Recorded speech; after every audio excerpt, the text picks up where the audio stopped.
چرا سانسور میشه در مثلا یک سری از اخبارها؟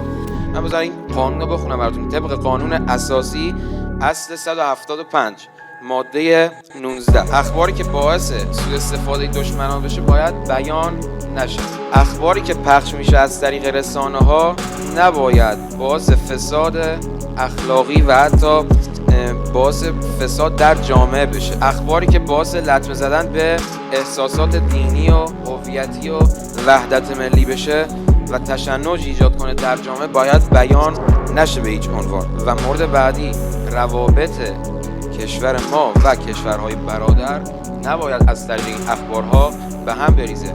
کسی که اندک سوادی از سیاست داشته باشه و چیزی از سیاست بدونه، با توجه به رسانه‌ها و اخبارهای خارجی متوجه این موضوع میشه که فقط به فکر منافع خودشونن و پیرو منافع و امتیازات خودشون در حال حرکتن و یکی از وسایلشون و ابزارهاشون میشه بحث پول و پشتیبانی کشورهای طاغوت.